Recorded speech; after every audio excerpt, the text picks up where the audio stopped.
Hello, everyone, and welcome back to another episode of 20 Years and Counting, a Big Sky Conference basketball podcast. I'm Jack Marshall. He's Max Duprat, and this isn't just any episode. This is the official Big Sky Conference tournament Starch Madness preview. We're already there. Thank you, everyone, for joining us. We didn't drop on Monday like we normally do. We're recording this on a Tuesday, and that's because we had a crazy last week and the last games last Monday. Thanks for tuning in. Bonus points if you're driving to Boise right now. Appreciate it. Appreciate everyone who's followed along with the channel this year. We're not done yet, folks. We still got some great content coming in the future. But let's get right in to the over a weekly recap, the last 3 days of games that led up to the conference tournament, starting on Thursday, where Montana hosted Sac State. They win 81-73. Brooklyn Hicks, he's in the starting lineup for the Grizz now. He scored 16. Money Williams also scored 20. Montana State, same night, they clobber Portland State. Jed Miller dropped 25 in a 15-point win. It really wasn't very close. Pat McMahon gets hurt, though, in that game. Idaho fends off Northern Arizona, 19 points from Jackson Rasmussen. We might talk about him later in the episode. We're going to give some award predictions. We're going to pick the bracket as well. The Eastern Washington can't lose Eagles. They didn't lose. They beat Northern Colorado by 10. Kyrie Huey, a 23-point double-double. Then on Saturday, Montana hosts Portland State and a season sweep 74-68. Money Williams, 27 points, best player on the floor in that game. Montana State, they keep winning, 21 points over Sac State. Seth Amundrund, that's a Montana guy, 21 points. He also shuffled into the starting lineup for the hurt Bobcats for Pat McMahon. Northern Colorado, they win over Idaho. Quinn Danker, it's due time for a 30-point Quinn Danker game. Remember how Eastern Washington doesn't lose? Well, they won by 31 over Northern Arizona. Alton knows all the songs to Hamilton the Fourth, goes for 23 points. And Weber State, they get a 10-point win over Idaho State. Tijon Sane, he's usually leading the Wildcats in scoring, 24 points for him. So we had a scenario where maybe we could have a three-way tie atop the Big Sky. Coming into last night on Monday, that's when Northern Colorado hosted Montana, and they win by 28. Quinn Danker and Zach Bloch? We haven't said his Bloch. I haven't said his name too much this year. They both dropped 16. Montana State then beat NAU by 11. Christian King, 18 points. Only 7 Bobcats played in that game. They're once again depleted. They had a chance to tie the Big Sky. Idaho then beat Eastern Washington, ends their 8-game win streak. Rasmussen drops 14 for the Vandals, so Eastern can't tie for the Big Sky. Sac State downs Idaho State. Prophet Johnson with another 20-point game. Portland State, it was all up to them, and they would be your conference regular season champions. Stand alone. A 24-point win over the Weber State Wildcats, highlighted by 20 points from Jalen Henderson. 14 different Vikings got to play in that one. They had a great game, so they're the number 1 seed as we head into your conference tournament. Portland State, number 1, top of the bracket. They get the winner of Idaho State, number 9 seed, versus the last seed, number 10 NAU. And on the side of that bracket, the semifinal will be Portland State versus the winner of the Idaho State, NAU. Whoever wins and then plays Portland State will play the winner of number 4 Montana versus number 5 Northern Colorado. Those teams split the season series and, as I said, played on Monday. And then on the bottom of the bracket, MSU is your number 2 seed Montana State. They get the winner of number 7 Idaho versus number 8 Sac State. Do you remember those teams from something a couple weeks ago, Max? Yeah, we do. Yeah. And then in the bottom of that bracket, number 3 Eastern Washington. Who would have thought the Eagles would be the number 3 seed?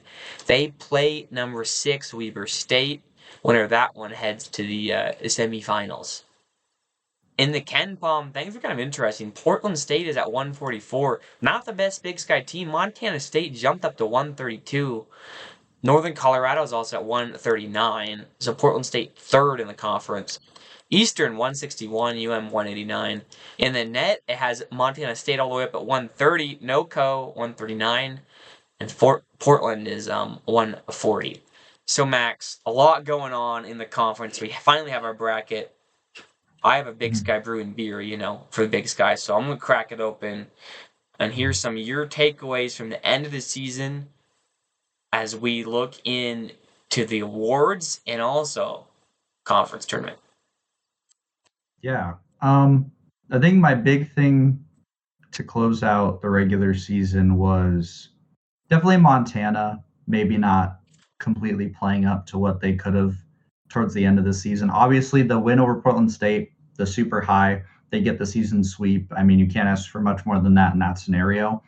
But when going into their last 5 games, I was like, this is I thought it was a winnable 5 games. I mean, I think Northern Colorado and Portland State were obviously the challenges, but they had handled Portland State really well. That game itself was actually awesome. I got to watch that in its entirety. Terry Miller getting the flagrant 2 on Brooklyn Hicks, actually. I must have missed that. What happened? So Terry Miller, this is great. So I don't know if there's a clip of it we'll be able to show, but it's the dumbest flagrant 2 ever. Like, Terry Miller should not have done it. You can argue if it was too harsh. I don't really care. I mean, at the end of the day, like, it was a dumb foul. So flagrant run, flagrant 2. What he did was dumb. But he basically play was dead. He had like grabbed like the rebound off like the dead ball. And you know how basketball players are, like, even after the dead ball, they still like, Terry Miller is like still trying to shoot it, and Hicks is like right at him, and his hands are just up. He's not moving. He's just hands are up. Terry Miller tries to like go for another shot, and he like elbows Hicks in the face during a dead ball. Like, it was so stupid. It was one of the dumbest things I've seen. Portland State totally had a chance to win that game, and they were without arguably their best player. And a matchup nightmare for a lot of teams, especially Montana. I think Terry Miller's kind of can terrorize any team. It was a dumb foul. That was kind of the start to the end for the Vikings in that game. Was that, and also honestly too, Brooklyn Hicks. Even though it did look like he got hit by that, like, I mean, you got to be a salesman, and he sold it. If he didn't actually get hit, he sold it really well, and that's what you got to do in those scenarios. So shout out Brooklyn Hicks. I know people don't love when people sell fouls, but I mean, Terry Miller clearly threw the elbow, and it was a stupid tech, or a stupid flagrant that he should not have done. And Brooklyn Hicks did a good job of getting that off and completely neutralizing Portland State from then on. But still, I just think Montana kind of underperformed at the end of the year. The 4 seed, like, to have Eastern jump you, and to have, obviously, Montana State was going to be up there. I mean, they were lucky they had the tiebreaker against Northern Colorado. But it was just one of those things where I felt like I wanted to see way more out of Montana, especially that road stretch against Weber and Idaho State. They get the bounce back wins, but then you lose. I mean, a terrible loss to Northern Colorado. It's obviously a good team, but like, that game was close in the first. I think they were only down 4 in the first half on the road in Greeley, which is really, really good sign, but they just completely fell apart in the second half. Northern Colorado, I mean, their offense, which has been pretty solid all year, I mean, was absolutely on fire in the second half. They didn't even really need Denker to be like this crazy, like, have a crazy scoring performance either. I mean, he didn't even get 20 points in that game. It was just a well-rounded game. And yeah, I just think if you're Montana, you really are picking up pieces because you're going against Northern Colorado, and then you have a chance to rematch against Portland State in a neutral site, and then from there, obviously, like, the combination can be a bunch of different teams, but like, you're basically guaranteed to get NoCo, or you're guaranteed to get NoCo, and you're basically guaranteed to get Portland State on one half of the bracket. And I just feel like playing through that is just kind of brutal. Even though Montana has beaten both those teams before, Boise is just a different environment. And, I don't think it's like the end of the world for Montana, but I was a little disappointed to see them um, lose some of those games down the stretch. But they should be happy about the Portland State win. The Sac State win, I mean, it's whatever. Sac State has really nothing else to play for at this point in the season. I mean, they'll be lucky if they can beat Idaho, honestly, in that grudge match. But yeah, I just think a disappointing end for Montana, who probably would have looked to sweep out the rest of their season and compete for that 2 seed, compete for that bye, which I think was totally in the bag for them. But um, this is still a young team and a team that needs to figure stuff out. So um, it just sucks to see a team that is like on the verge of being really good just like fall, come up short at a point where they really could have took the leap and gotten that 2 seed. But not the worst thing in the world, but I would still be a little disappointed if I was Montana with that draw. So yeah. Yeah, kind of interesting too, because it was either Montana was probably going to end up at our bracket pulled up here for the fans of YouTube, playing Weber, Eastern, and Noco. And all those three Mhm. teams, Eastern's for the last one you want to play right now. And then Yeah. Weber and Noco are both teams that the Grizz beat at home and lost to on the road. So Mhm. kind of an interesting split. It seems like those 3 through 6 teams are all really tightly knotted up. And I Mhm. think Eastern right now is the best of them. Something you said about the big grudge match, Idaho Sac State. Something I think that is a huge storyline coming into this is there is some real, actual tension between some of the teams as we get ready for Starch Madness, which I love. I don't think it's Mhm. always been the case in the past. I think there's sometimes when there's certain guys on certain teams who don't like each other, and like when you get rivals playing in the tournament, Mhm. people get mad. But Idaho and Sac State, we covered that a lot last week, so I don't need to get into it too much. But Idaho took a real shot at Sac State. A lot of Sac State fans are mad. A lot of people thought it was funny, and then Idaho actually deleted it, which was kind of interesting. Um, and then yesterday, Northern Colorado beat Montana, and they said Grizz don't have any money in the bank, which isn't a huge shot at the whole university or anything. But a direct shot at the Grizz best player, Money Williams, who did lead the scorers in that game, but they did Yeah. beat the Grizz, which was, I thought, kind of interesting. And then the Grizz get to play Northern Colorado round one. Uh, and then also Portland State, like you just talked about that technical situation. Grizz beat Portland State twice this year. I'm sure there's some tension there. So if the Grizz can beat Northern Colorado and Portland State can handle business, that'll be fun. So Mhm. you never really know. And then also on the other side of it goes chalk and Eastern plays Montana State. That's going to be a fun Mhm. matchup because the Cats beat Eastern twice this year, or Eastern beat the Cats twice this year. And then also you Mhm. could always have Idaho going on a run and having to play Eastern. That'd be a pretty fun bit of a rivalry type game there too. So Mhm. yeah, it looks like we got some really fun basketball. So the only thing I have to say is one, there's some fun storylines coming to this game, and immediately round one we get some real grudge matches. And Mhm. two, this kind of go, and we'll see how it settles. But this kind of goes back to my point that I was making with the Idaho Sac State thing: was be careful what you ask for. So now Sac State has something they got hung up in their locker room for this game, and maybe the Yeah. Grizz do too now. You know? Yeah. I agree. You don't really want to make bulletin board material unless you know for a fact you're going to be able to back it up. And no disrespect to Idaho, but when you're the 7 seed, there's room for improvement. You can't just like guarantee yourself that you're just going to win out that game every time. And that game, the prior game was close to it. So it's one of those things where like people who make bulletin board material have to be like they have to be ready to back it up, obviously. Do I think Idaho can and will? Uh, We're I gonna won't get to that. spoil my We're gonna I get to won't that. spoil my prediction, but it's one of those things where you have to be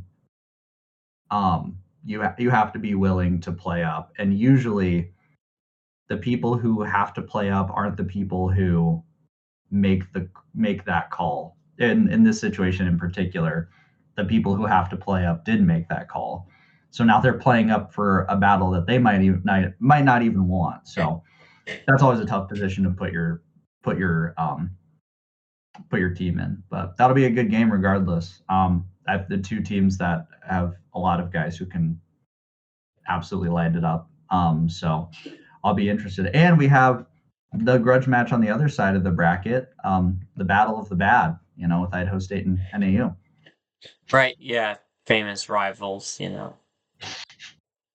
But I mean, I that's actually one of my favorite games of the whole tournament. You Is think? is that it's the 9-10, because those games actually are usually pretty close, and usually even though they're playing to face the one seed, like that's usually their last like chance to get a win. So like they actually kind of play hard. You're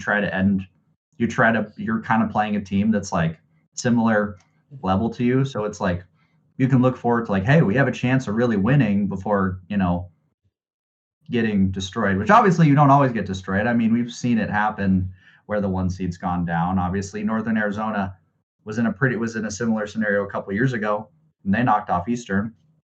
But like still, that's a fun game. I think Idaho State and NAU will still be a fun game as well. I'll try it. I will definitely tune into it. Tune into that one. Maybe we'll get some I live tweets from Yeah, Max about that one. I'll fire off some I bangers. will. I mean, if it's I mean it's Saturday at a.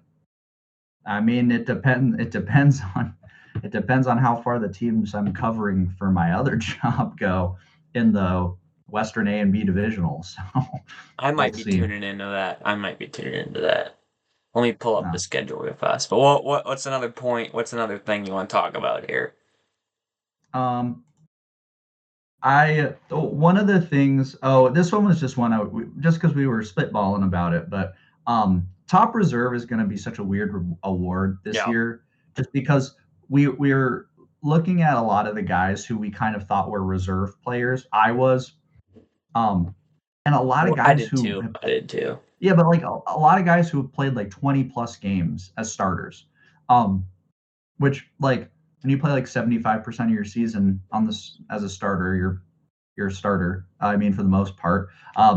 Obviously, situation and stuff can dictate otherwise, but like I mean, we're for guys like Christian King and stuff. Like we were talking about these players who maybe early on were more bench guys, but especially in Montana State's case, where they had so many injuries that their bench guys eventually just started to start in. Uh, then your lineups change and guys switch in, and so the top reserve, I'm not obviously going to say my prediction for it yet, but people are probably going to be a little wary of it. But also, if you look at a lot of the top scorers and a lot of the guys who've really contributed, and you look at like their games started, you're going to find it really hard to find a guy who's like actually a reserve player that's played in every game and like a decent amount of minutes, that has really contributed. Um, to get that award. So um, that was just a quick point that I honestly think that award's going to be really interesting to see who the Big Sky Conference ends up picking. Um, just because of there's been so much rotation and movement across the board, with a lot of lineups, and especially Montana State, where I think Montana State kind of had that award locked in with Christian King. Like that guy, I mean, he has been one of the better, if not, I mean, I think the best reserve, at least like when he was reserve. But I mean, when you have so many injuries, it's just really tough to keep guys like that on the Yeah. bench all the time. So it was good for him. I'm glad he's getting a starting opportunity. But I mean, you look back, I think Money Williams, because he won it Yeah. last year and he started 18 games, I'm pretty sure, is what it was. Which felt like a lot, but also that team last year was really good, so it doesn't completely surprise me. And he sort of got Um, benched in conference. Like most, I yeah, think most all of his started games were non-conference. It wasn't this year. We're seeing a little the opposite with those like Montana State guys and stuff, where they're having to start later in the year because of team injury issues, right? So it's a little different. Yeah, But you're right. that's It's a logjam. yeah, Or the but yeah, opposite. that's my only real point about that is, um, I'll have a prediction, but I'm actually really interested to see. That's probably the one I'm the most Yeah, that'll but was probably be the the hardest most one for question. me to find one for too. Okay. Yeah, but yeah. Another takeaway I have, or just something I wanted to highlight, was that all of a sudden the metrics don't favor Portland State in terms of we just talk about the net and the Ken Palm. All of a sudden, Portland State is not the best conference team, which is funny because they did win the conference. And they lost to Montana and Montana State to end the year. They lost to Eastern to end the year. They lost to Northern Colorado a little late in the year. So some tough losses didn't help them, but obviously all those other teams I did, and we're gonna get into our picks and who we think is gonna win the conference. So I guess I don't want to spoil too much, but it just caught my eye because this week we're gonna get into bracketology too. Is the first week in a long, long time it feels like on this podcast that hasn't just been Portland State stenciled into some of the brackets. And so it makes things more fun. There's not like I think gambling wise, I think Montana State actually might be favored. Um, Mm. Maybe I'll have to look that up real quick. But I just thought like I don't know. I mean, it's obvious why they're dropping because they took some losses. But just what can you take out of I mean Portland State going from a clear season favorite all year and still winning the regular season crown, but all of a sudden dropping out of a lot of predictions to win the tournament. Um, I honestly, I think it's one of those things that you don't really expect, but it if you if can you guess who has the lowest offensive rating in the Big Sky Conference right now on KenPom? Uh NAU. Portland State. No way. Portland State has a 276 offensive rating, 103.8. They're tied with teams like Loyola Maryland, Little Rock. These are teams, by the way, 12 and 19, 11 and 19. Albany, actually, no, 11 19. Albany has 10 is 10 points higher in offensive rating. Um, those are the teams that they're down. So that is why I think they've dropped so much. And you can look at their like general team stats in conference, and their offensive stats have been pretty brutal in comparison to some of their other teams. Yeah. Um, but I think that's the big reason why they've dropped so much is their offensive rating is just terrible right now. They have the offensive rating of they yeah 103.8. They are point 3 points ahead of LaSalle, who's 8 and 21 in the A10. And then they are right above 17 and 13 Bethune Cookman, who is 103.7, which it's one of those things where you look at that and then you look at their defensive rating. They're 109, they're 102. Their number is 102 in defensive rating. They're 45th in the country in defensive rating. So they're just completely opposite spectrums in terms of what their offense and defense is, which I don't know what the Eastern Washington stats were when they ended up getting upset by Northern Arizona, but I would want to see the disparity between maybe their offense and their defense, because these are the stats of a team that is going to lose in the tournament, in my opinion, in the Big Sky tournament. Like that, like 103.8 is terrible. I mean, they're literally like they are competing with mostly teams who, are not gonna compete in their own conference tournament. For a team that actually coming into conference looked like one of the better offensive teams in the league too.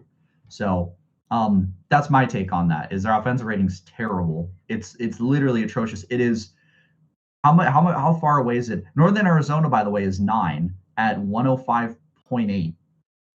Um, and they are 242. They I are was close. third. They are 34 spots ahead. of the best team in the so-called best team in the conference. So just to put that out there, um, if Portland State loses this early in the tournament, it's because they aren't going to score the ball, is what the metrics are saying. Yeah, and metrics, and also I had pulled up the gambling odds if you're watching at home. Montana State's plus 340 right now, which is Mm, plenty of value, and then Portland State plus 400, NoCo plus 425, Eastern Washington plus 475, Montana plus 700, Weber plus mm, 900, and Idaho plus 950. And then it gets pretty good. But those are all like make money odds. I know it's kind of hard to mm. choose, but yeah, I mean, it kind of seems like the book doesn't necessarily think Montana State's going to win, but it doesn't think Portland State's going to win either. Which Yeah. is certainly interesting. Yeah, and it's gonna. I think analytically, Portland State. Yeah, you're right. Doesn't look great.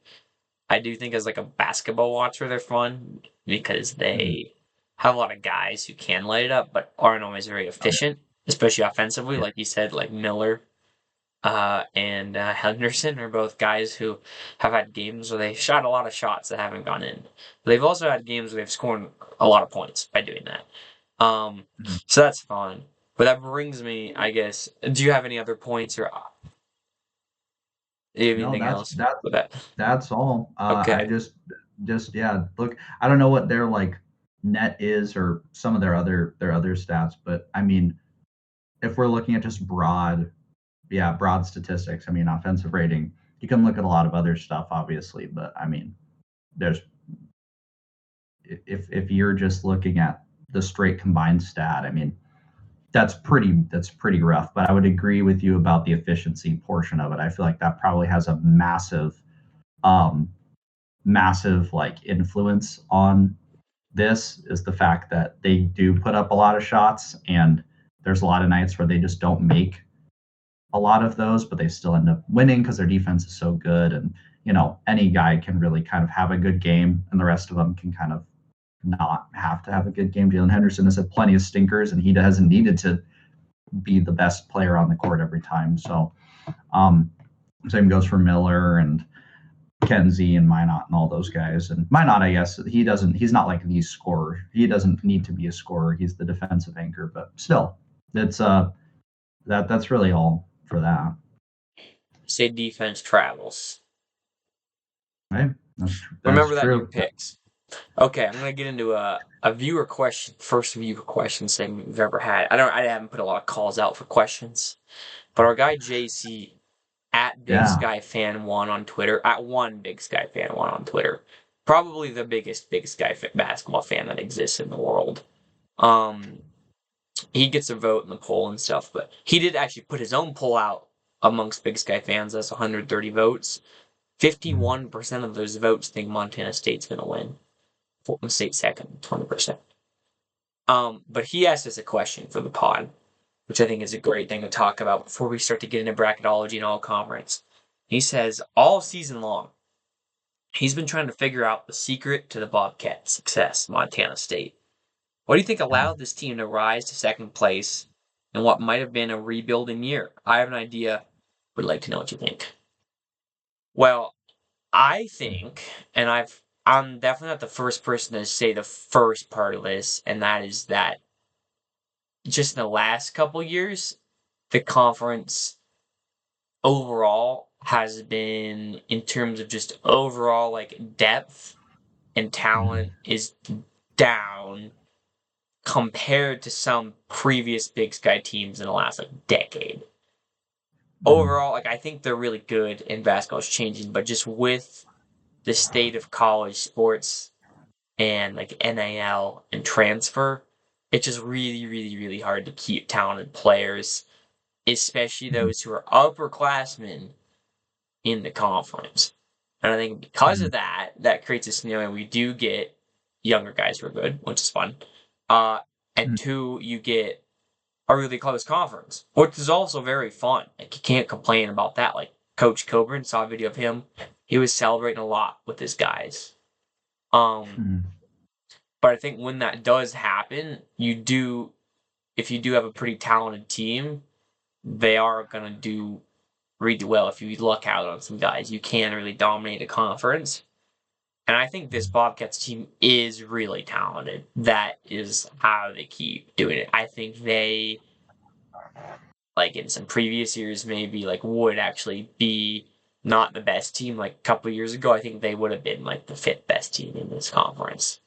But this year, Mm. and without injuries, that's in, and they'd be really bad with injuries. But this year, I think their depth has really allowed them. I think they arguably talent wise are like 1-2 with Portland. They're second to Portland State, mainly because they've had a lot of injuries. But like I think it's Montana, Portland State, and then a gap between whichever, like maybe Northern Colorado or Eastern, or like, in terms of just talent, those teams fill in there. I think they have. I mean, uh, Jed Miller's a really really good senior guard. Christian King's a really good off the bench guy to have, even though he's had to start. Almond a really good rotation guy, and he's really came on of late. And then all those other guys who've gotten injured. Pat McMahon is really good for them. Uh, and then Brown was really good for them.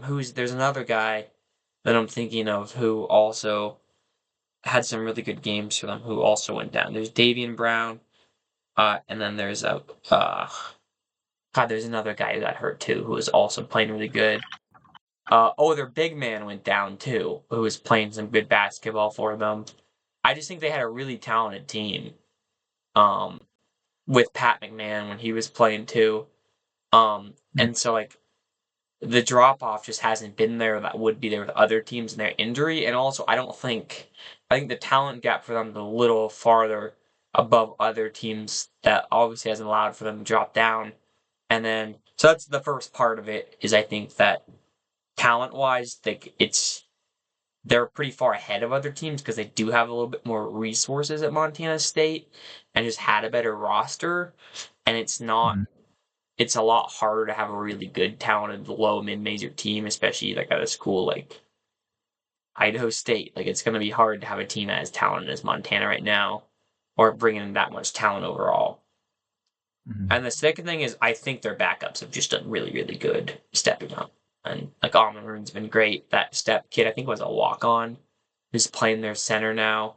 He's been really good. King has kind of had some good games all year. Jed Miller, obviously, just one Big Sky Player of the Week. He's been good all year, but you know. So that was what that's my answer to that question. Do you have anything? I guess why do you think Montana State has continued to kind of we pick them pretty much every week in our pick 'em, but why do you think they've kind Yeah. of been able to beat expectations? I echo what you say, but I also think Matt Logie is just an unreal coach too. Yeah, I don't think he gets enough credit for what he's done. I think Montana State as a whole athletic program, unbelievable at hiring coaches at every sport. We look at Brent Vegan in football, Trisha Binford in women's basketball. They are amazing. I mean, they would be the best team in the Big Sky if Idaho wasn't having the season they were having on the women's side. Obviously, Logie is stepping in for Danny Sprinkle, who is a Big Ten coach now. Danny Sprinkle, who was amazing, Big Sky Conference champion, and then Logie steps in, huge expectations, taking over a program with essentially scraps, right? Like he was taking over a program that Sprinkle um, had taken. He'd taken his guys over to Utah State at that point. Um, and what did Logie do? He won the he won the league. It didn't matter. He won the league. Obviously, they lost in the first four, but it doesn't matter. They won it. Um, like that is one, a testament to Montana State's athletic department being so good at hiring. I think a lot of that, yeah, just comes down to it's a well run organization over there. They've figured a lot of stuff out. Um, and two, like Matt Logie is just a great coach. I think for a while, Montana State men's basketball was not the shining star that it has become. It has evolved into. Um, I think a lot of that we can thank to Sprinkle being such a phenomenal head coach when he was here. And then Logie stepping in. And obviously, Logie was amazing in his prior stints before he was. I mean, this is his first Division I head coaching job, and he has stepped in immediately and has been amazing. So yeah, I just think one, MSU is good at hiring. They know talent. They can find it. That's been evident for years now. That they figured that part out. Two, Logie's a good head coach. He showed it um, at every level that he's been head coach at. And for a lot of people, where there can be a culture shock, it never wavered to him. Um, they, they they lost to NAIA Rocky Mountain College that season that they won the Big Sky Conference too. Like they don't get shocked like that. That is a team that culturally does not get shocked by um, injury or devastating loss. And before it was the sprinkle factor, but now it's the Logie factor. So yeah, I think Matt Logie absolutely. Um, if Portland, I won't get into my coach of the year picks yet, but like Matt Logie is probably like my honorable mention for coach of the year this year. Like my number one honorable mention is what I'll say, because he has just done a phenomenal job with not nothing. The team has talent, but um, with nothing in terms of how much can he extend the rope? Like there's not much length there, um, and so to his credit, he has made um, a massive like this season has been unbelievably impressive, and he doesn't need to win the Big Sky for it to be an impressive season. Um, so yeah, no, honestly, just I think my big takeaway from that and my answer to that question, the crux of it is just Matt Logie's a great coach, and he can make he clearly can make something out of nothing or something out of something that's crumbling. So yeah. Yeah, I pulled up their player full like year-long stats. Um, Mm-hmm. I believe they played 31 games this year. Jed Miller was one of 3 guys to play in all 31 games. Okay. Pat McMahon has played in 28, and he just went down with an injury. One of those 28 was, I believe, their last game. Christian King has played in 27. He's healthy. Mm-hmm. Um, Havin Holden, name doesn't really ring a bell. That's because we started this in conference. He started their first 8 games, was averaging 8 points a game for them, and then has been out for the year. Brown, as we said, he played in 21 games, but I believe he's out for the year now. Yeah. Davis was the other guy I was thinking of. He's played in all but Yeah. one game. Okay. Hodges is one of their. Hodges is one of 2 guys one of the 3 guys who's played in every game. Their forward, Mm-hmm. Chris Hodges, and Yeah. then Amon Rune's played 23, so I think he kind of had some injury stuff / kind of had to step up. Their Mm-hmm. center's played in. He's a big forward. He's played in 31 all 31 too. He's the 3rd guy who's played in every game. And then, but a lot of that was very limited. Waka Mbach was that another forward who got hurt, number 35. Mm-hmm. I believe he was hurt. He played in 11 games. Howie Keene's played in 24. He's a bench guy. And then Rutherford and Gaddis are 2 guys also. But quite a few guys in there who, you like your guys out there. Mbach hasn't played since they played at Oregon State. So that makes me think he might also just be out of the rotation. But still, yeah, pretty impressive job over there at Montana State. And as we're answering that, we got a second viewer question, Max. Oh, sweet. Yeah. Ryan Freemeyer wants to know. And I believe Ryan Crick Scroll is a Northern Colorado fan. Hell yeah. There we go. I Which like to see. team do you think has the best chance to pull an upset in the big dance if they get there? It doesn't necessarily have to be the same team you think is going to win this conference tournament, but the team you think would match up best for the top 3 seed if they do it. It's a good question. That's a really good question. I don't. I'll give you my answer. I don't Okay. think I'm not. I don't want to spoil my picks. I don't think they're going to win the tournament, conference tournament. But we talk about Portland State has that offensive problem. Northern Colorado has that defensive problem. Mm-hmm. Montana has that turnover problem. Montana State has health problems, clearly, and just overall depth problems in playing against like a Big 12 school. Which leaves me at one which has problems.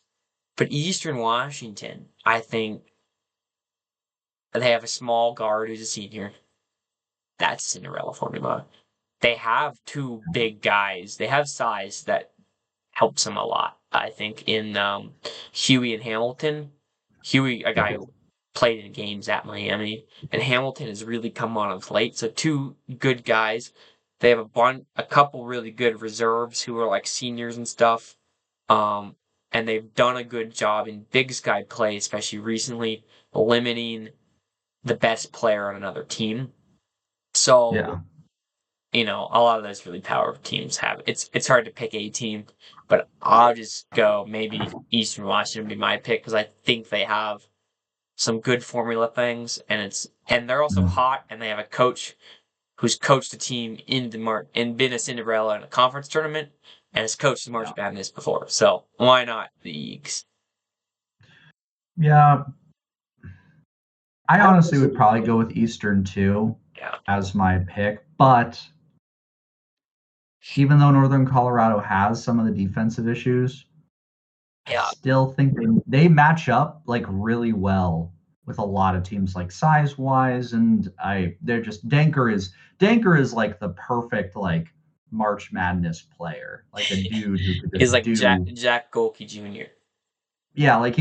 I mean not just scoring, but I mean facilitating. Like that guy is just unbelievable. So I think I agree with Eastern. I think Eastern would be my pick, but Northern Colorado, I think, is like a close second for Mm-hmm. me. I like what they bring to the tournament. Obviously, Portland State does have the size as well on the defensive stuff, but I don't know. I just feel like there is something about Northern Colorado that does honestly really intrigue me about their um, upset potential. I like what they could bring. It is one of those things where they probably will play a two seed. At least that's what we'll get into bracketology, but that's what things are looking towards. If they were playing like a three seed, I would be a lot more confident about like a Northern Colorado. But at the two seed, I think I maybe lean more towards Eastern being that kind of story um, and having that impact. Um, but yeah, I'd agree with Eastern, but I think Northern Colorado I also really like. I don't know if what it is, but I just feel like they have a good they like their team is just built to do some really nasty stuff to an unsuspecting Power Four school. So Yeah, I think, and if you had to pick a team that just goes berserk from 3-point land, or like just like really all of a sudden is scoring well, then I would want yeah, Portland State because they're so good at defense. They have like a yeah, crazy offensive game, and they have all those good guys, and they also have the height that Eastern has to hmm really contend, but their offense. So if they had a good offensive man, I'd like. Okay, you mentioned it. Bracketology. ESPN has number 2 Houston versus number 15 Portland State in OKC. We've seen the Houston one quite a bit. And our boy hmm DJ at Bracketology, same exact matchup. But the net bracket has switched things up over the bracketologists and has number 2 Yukon versus number 15 Montana State in Buffalo. And, we both have actually talked about playing Yukon versus playing Houston. Both not great matchups, but see Montana State in here for a change is certainly interesting, Max. yeah. I think they are getting a respect that they deserve for sure. Something that I I honestly appreciate. And to be honest with you, I know Buffalo is close to Connecticut regionally. The more close than you know. It's not. I mean, I would have to look at it, but I imagine is Houston closer to OKC And than Buffalo is Connecticut. I would yeah go on to Buffalo? say because it's on the East Coast, Buffalo So has to be closer to Connecticut. I would assume just because it's smaller on the East Coast, but I don't know. Texas is so New York's damn a big big. state. Um, but regardless, I don't hate the Montana State UConn matchup. Houston is better in both offensive and defensive metrics. Um, obviously, I would have to look at like the all the 3 point metrics for Houston to see how like if Portland State would be a bad matchup for them. Um, I could see Portland State being a bad matchup, but Montana State is the better Ken Palm team. Like they're more well rounded. UConn is slightly worse in than Houston is, so I kind of like the net prediction over the Houston Portland. Um, I've also watched more Houston games than UConn games, and I really wouldn't want to play that team in the tournament just off the eye test. Um, but I mean, if you're Montana State, obviously you worry about. I mean, that team's good as a whole, but I mean, you do worry about Alex Caravan and him matching up against any player on your team, and you have to be considerate of that. But Montana State's really well rounded for the Big Sky. It's really just location is the problem, I think. The location might be like a bit of a problem in addition to the competition, um, more so than maybe the Portland State Houston stuff. But I don't know. I kind of like Montana State over UConn more, but um, that kind of just comes down to Montana State being maybe more well rounded and UConn not being as high in Ken Palm than in comparison. So that's kind of just like my statistical like eye test about it. But like I said, I've seen more Houston games. I've watched Houston play. That's a team I would not want to see in the tournament. And UConn has won it before. They've obviously shown they can do it, but I don't know. I kind of Yeah. like Montana State. The other couple 2 seeds, because right now it seems like if MSU or Portland State is in, or maybe even Northern Colorado, they're going to play a Mm. 2 seed, and that's number 2 Michigan State. Don't like that. I already can see the Cohen Carr highlight when they're up like 25 doing something bad to someone that we've grown to love on this podcast. Name any like Wind, undersized guard. Number 2 windmill Illinois. Bronco Oh, Jed yeah. Miller. Number yeah, Cohen Carr drives in the lane and Jed Miller's in there. Just get out of the way, brother. It's gonna Um, be like the Vince McMahon, like yeah. cut it. Illinois is also predicted as a 2 seed right now. Don't know if I don't know too much about them. Just a Big Ten team. And they have what's his name's son. Uh, Sorry, who was the other two seed? You just said. Illinois Stojakovic's son, Peja Yeah, Stojakovic. yeah, Andrej Stojakovic. Yeah, and then Florida is the other 2 seed. That would be the game in Tampa. Don't want that. Um, That we crossed that one off. Yeah, yeah. And then the 1 seeds right now, Duke, UConn, Michigan, Arizona. That seems a pretty solid 1 seed.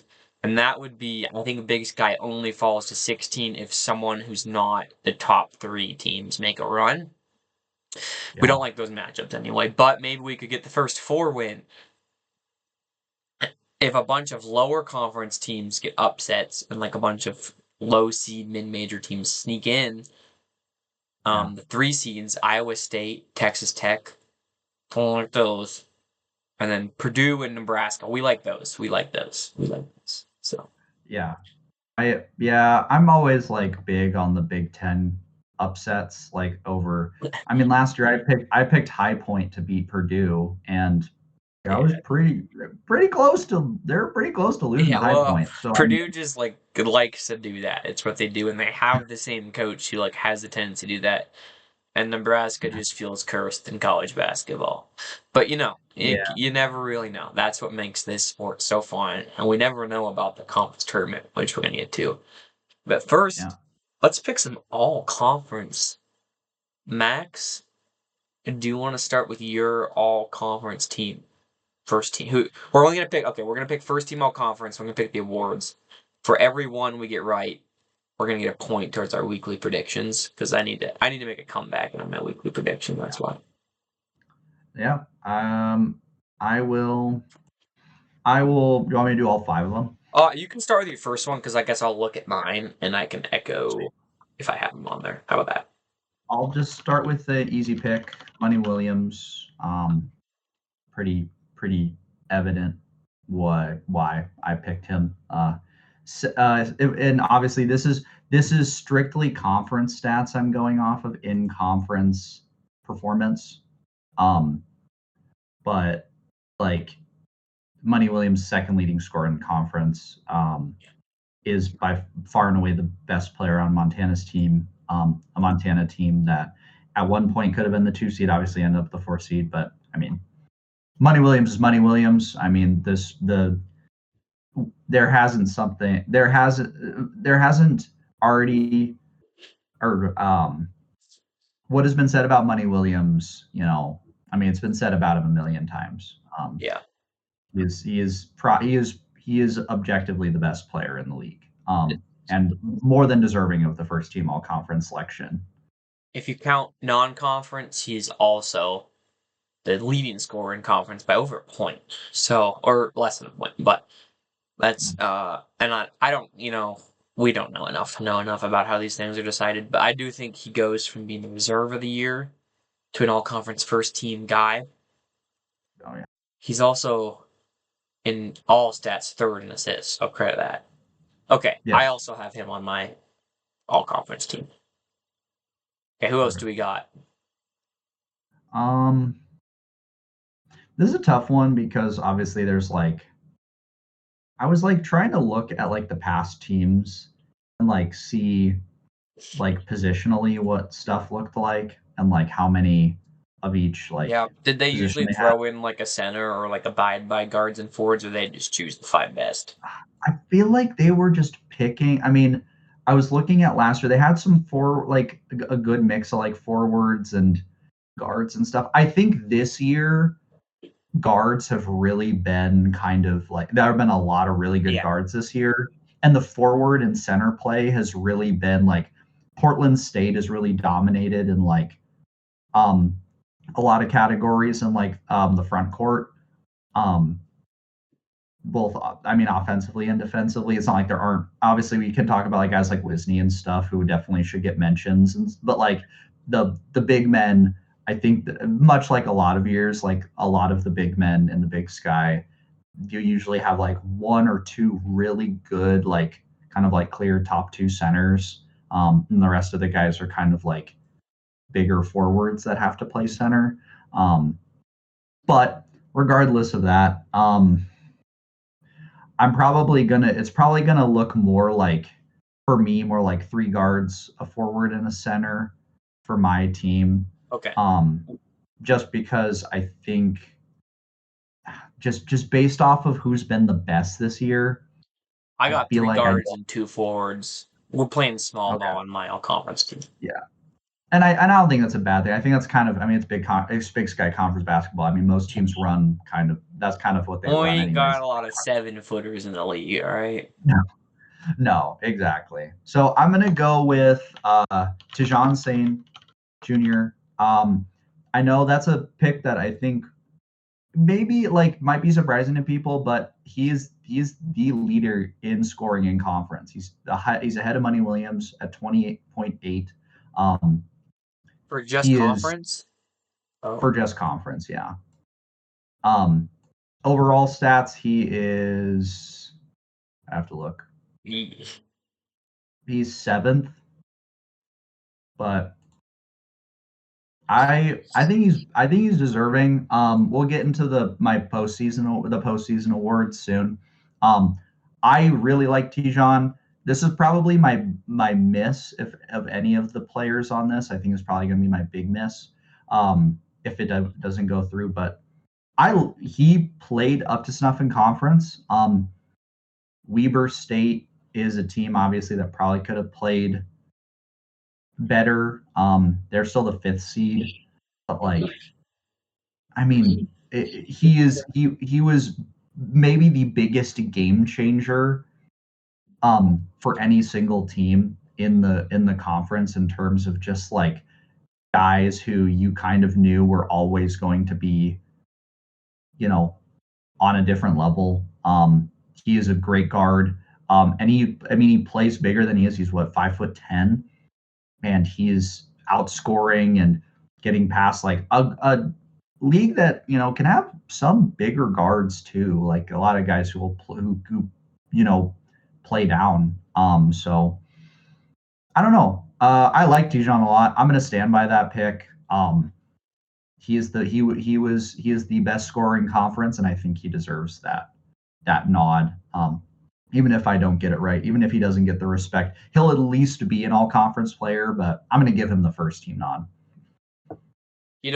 I was thinking about playing politics too, and not choosing him on there because he wasn't the best scorer, like non-conference for them.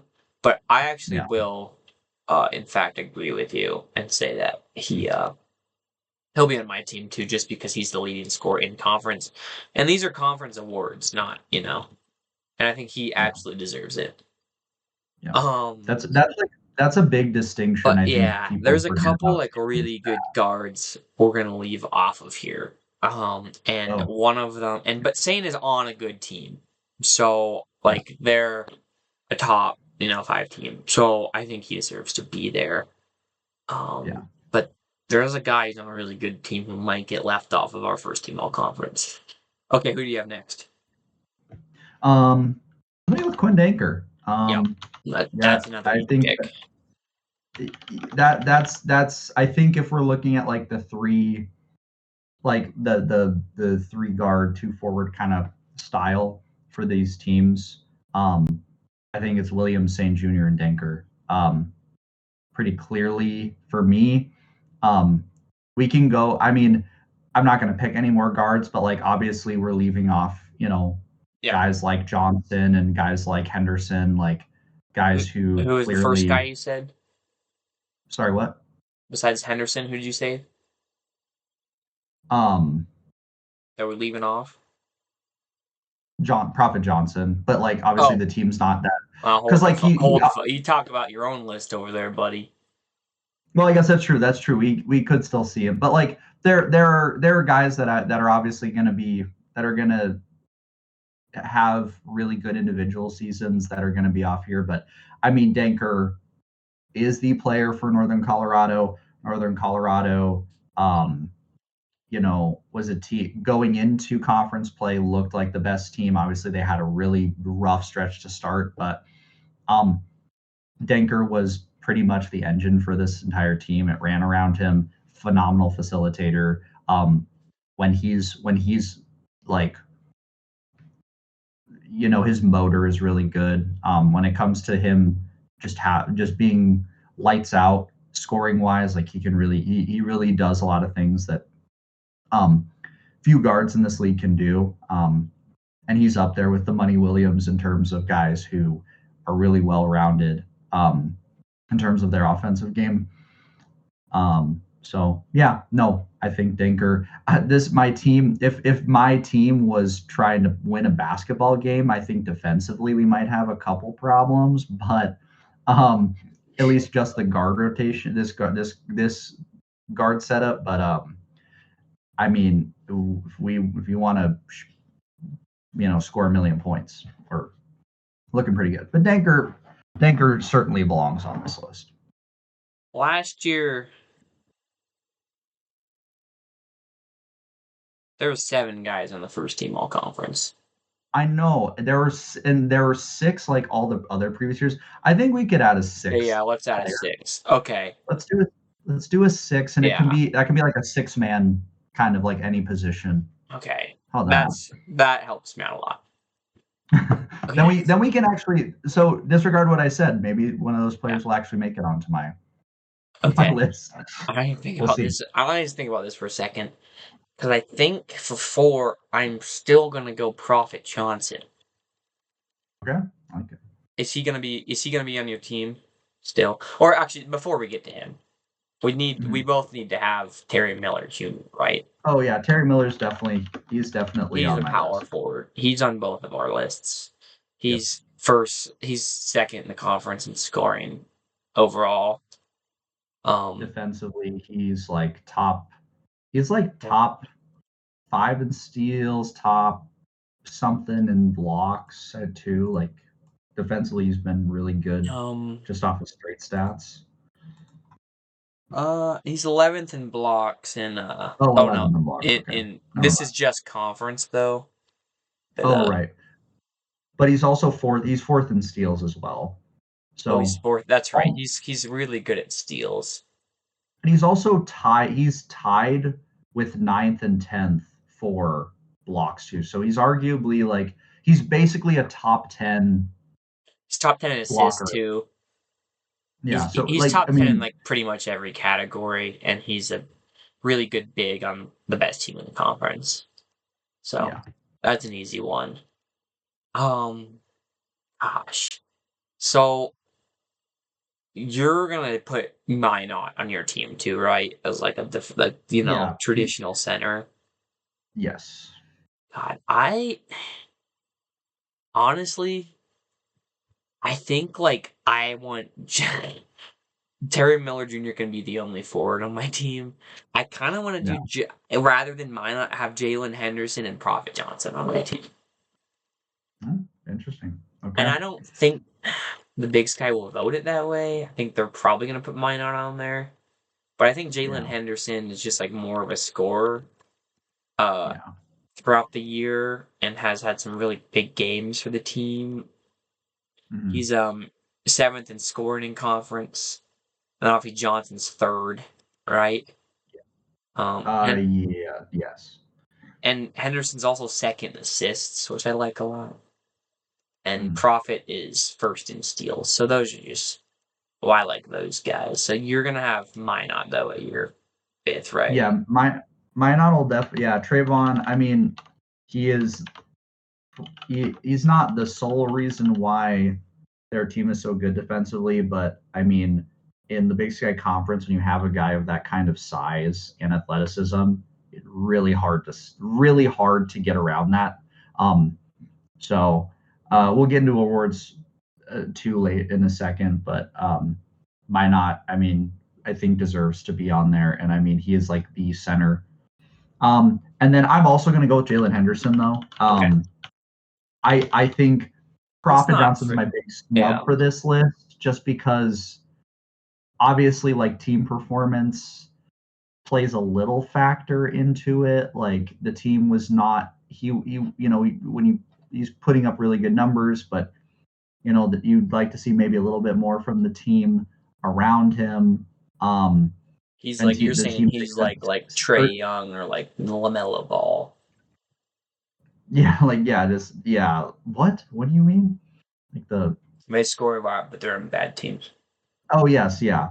The Hornet. Okay, well the Hornets are gonna be probably an NBA playoff team, but regardless of that, I get what your sentiment is. But Prophet Johnson, it's just like he's really close. I just don't.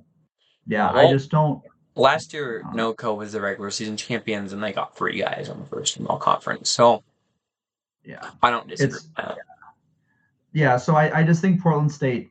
Yes, obviously they have 3 guys, but yeah, like I agree. I think it's like when you win the conference, when you have a well-rounded roster, you're gonna see a lot of guys on the first team. Prophet Johnson for me is definitely like on my second team. There's no doubt about that.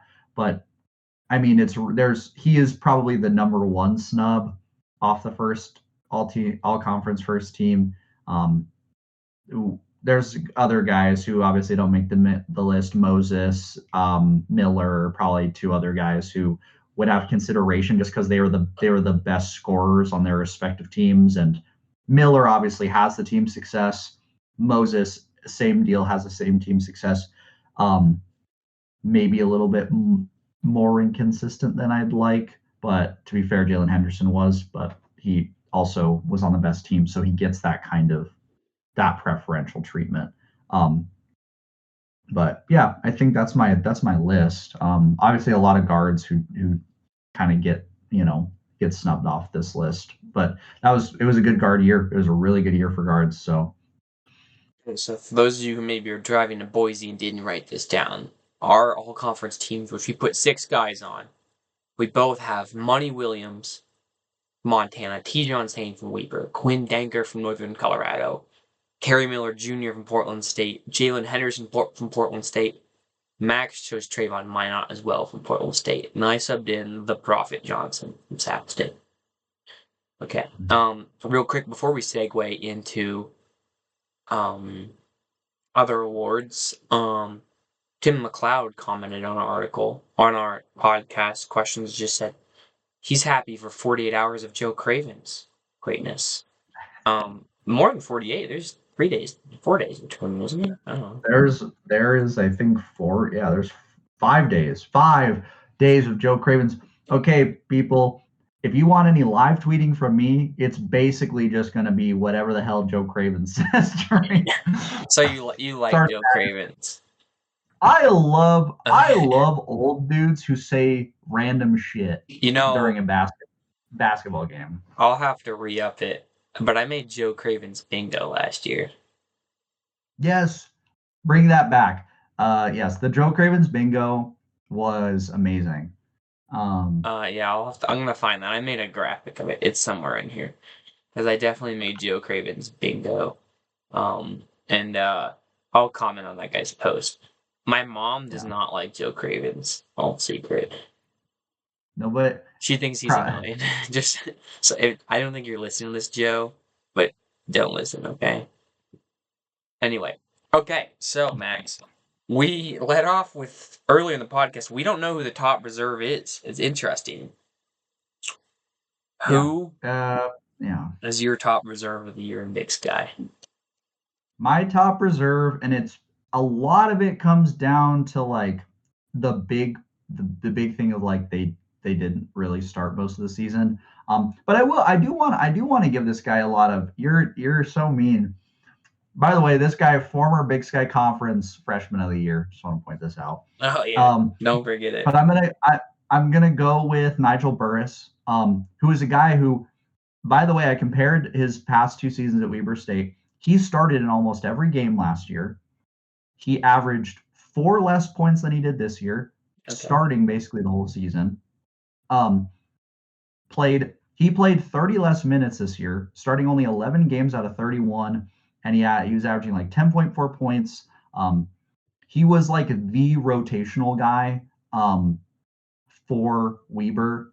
Like I said, this is a weird award where I don't really know what I don't really know what to expect from it. I would not be surprised with who they pick. Well, I mean, I might be surprised, but I bet they'll probably pick somebody that if it's not Burris, or I'll probably see it and I'll be like, oh, yeah, that makes sense. Or, oh, I didn't realize like they could play that many games kind of deal. But if we're going strictly off of like the like not really starting rule, Nigel Burris was a guy who was top 25 in scoring in conference, I'm pretty sure. Like he played on a Weber State team that was competitive. He was better as a bench player than he was as a starter this season. So I think he's a top reserve. Obviously, like it's hard to compare to a guy like Money Williams from last year, where he was just so good off the bench and also started a lot of games that year in non-conference.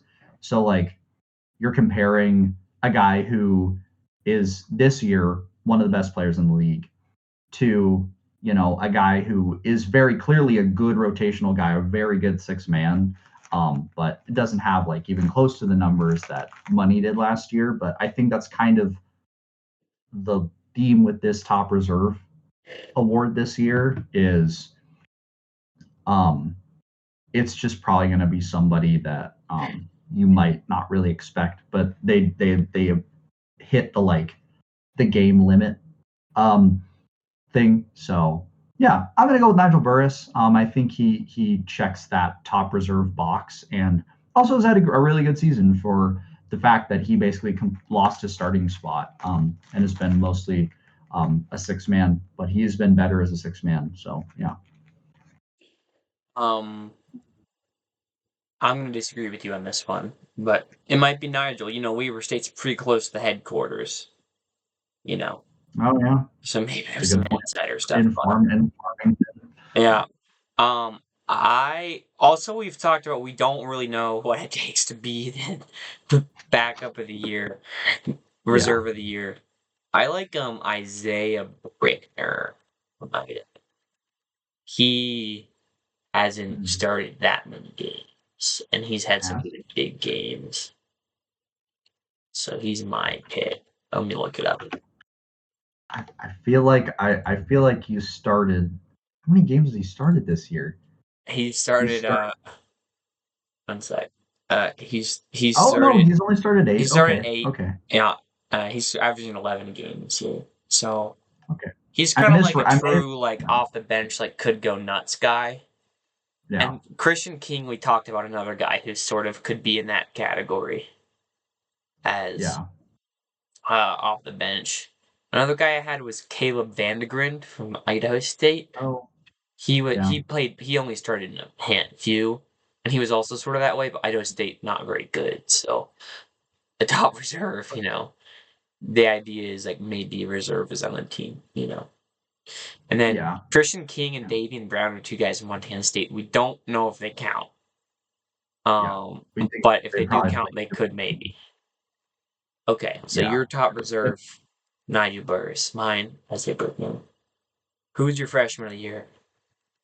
My freshman of the year is a different Idaho player than Brickner because Brickner is From obviously last a year? senior. Um, what? Oh, I never. I guess Colton Mitchell got snubbed the freshman of the year last year. The whole deal. Yes. But freshman of the year is going to go to an Idaho player, and it's going to be Jackson Rasmussen, who has been awesome. He has started, I'm pretty sure, every game this year, or at least close to it.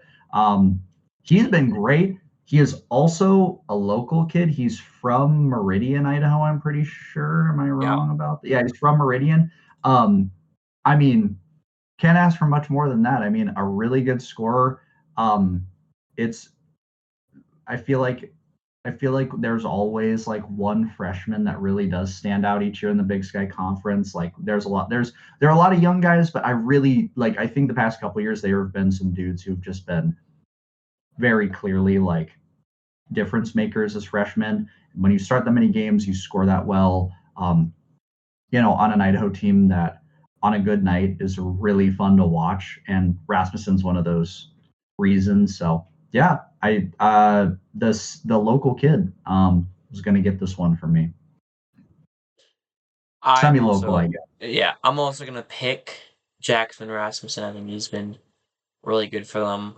Um, and the only other guy that really came close is our boy uh uh uh uh Lavernoff, Mark Lavernoff from Right. Sac State. He's been really good. He's also a local kid, which is kind of cool to He's see. also, yeah, He's from Sac yeah. State. He's had some good games. He's a really good rebounder in conference. So I like that Mhm. pick.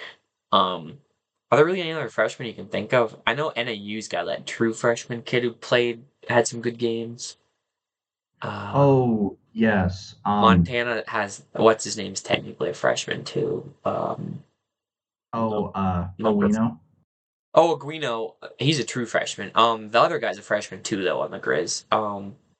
The guy who lit up Weaver State when we were there.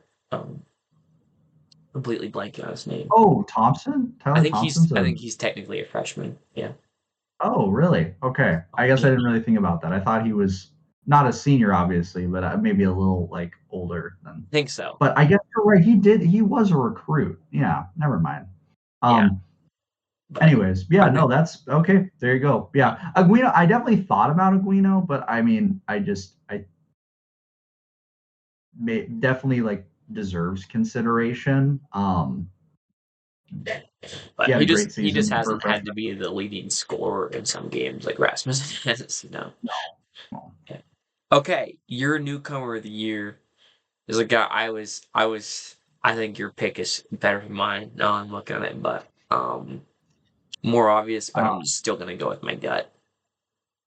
Yeah, I'm gonna go with Tejan Sane again. I kind of alluded to it earlier, but I mean he was the guy for Weber most of the year. Um, the I mean, there's really not much to be said about him. I mean, he's been great. He transferred up from Western Washington.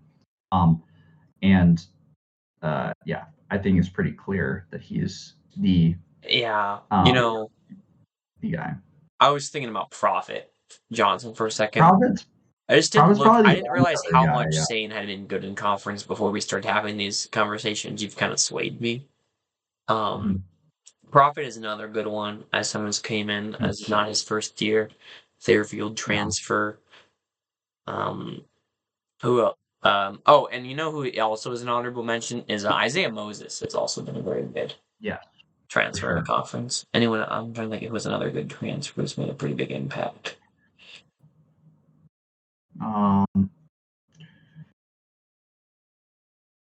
as much Let's as those guys, probably let's not. look at the Because leading yeah, I'm trying. scorers here real quick. Um,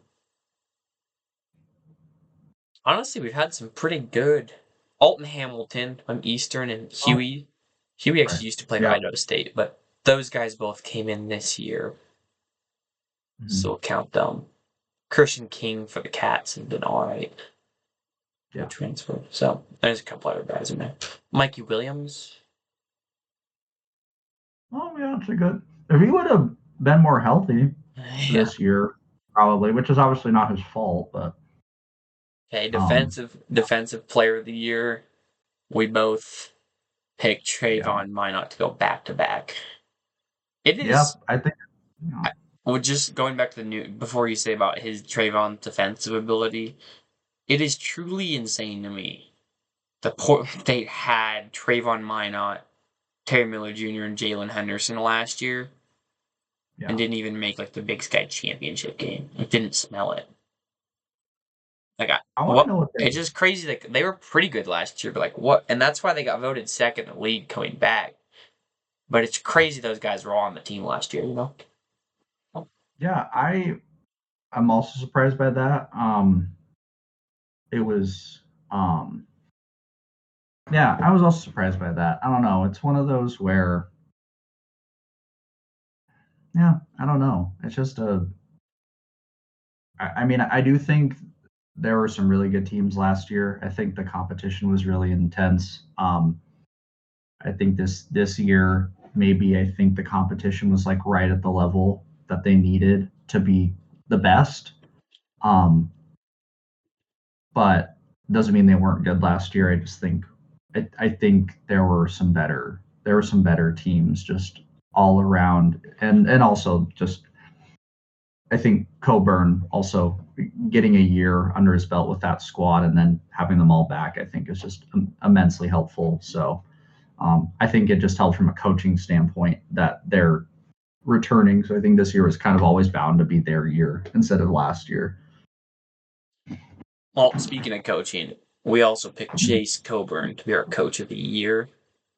Oh, well, first things first, is there any other defensive player of the year candidates you had? Um, Oh, you good there, boss? Sorry. yeah. Um,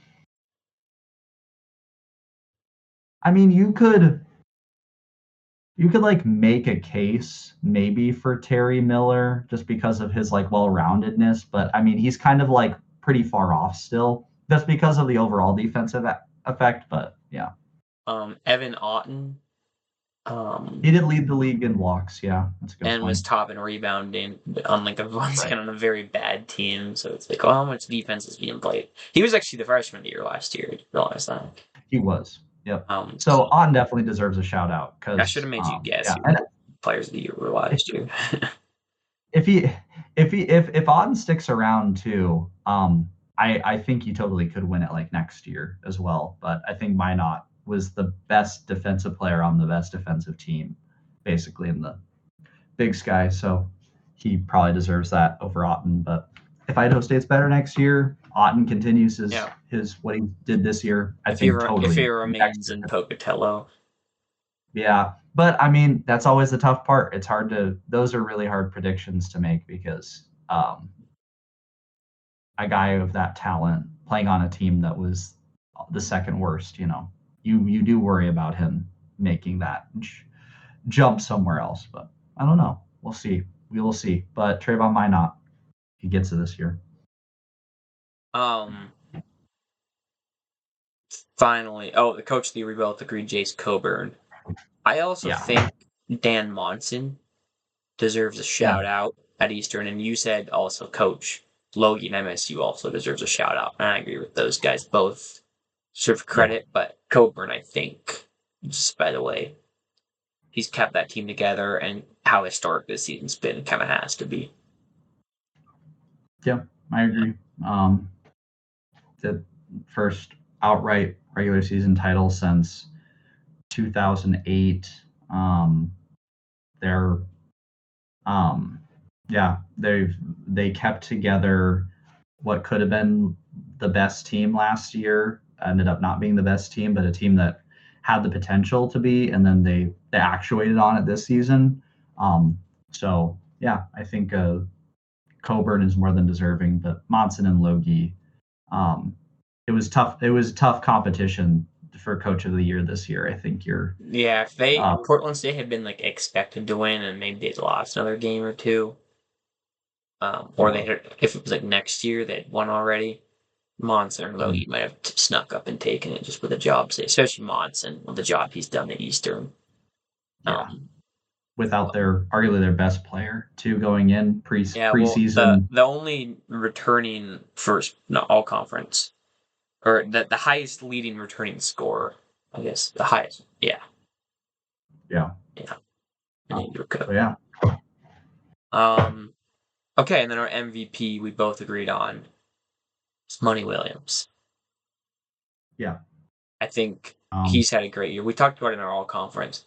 If either Henderson or Terry Miller Jr. had both like been the one leading scorer on their team, like if one guy just scored a little less a game, the other guy was always the leading scorer, one of those two guys would easily take it. mhm. There's points when all of a sudden it seemed like Prophet Johnson had a chance, but they just were so bad. Quinn Danker had some good games, but I think it has to be Money Williams, right? Yeah, I agree. Obviously he's not the leading scorer in conference. We talked about Tijon, but Montana is the better team, and it's only by like zero point 0.2 points that Tijon has the edge. Money's also got the assist number. I mean, he was by and large the best player on that team, and I think the MVP is, in a nutshell, it's just who um, who is the best player, who makes the most impact, in my opinion, the most valuable player for their team.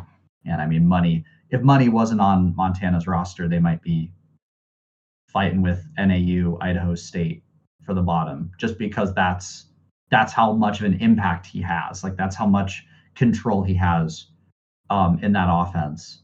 Um, he is the engine for that team. So it's not to say the other players on that team aren't good, but Money Williams is just such an X factor that he kind of has to be the MVP. He Because was also there's the preseason MVP, so shout out Money Williams. so yeah. So if he does actually get this, which I think he will, but you never know, something could change.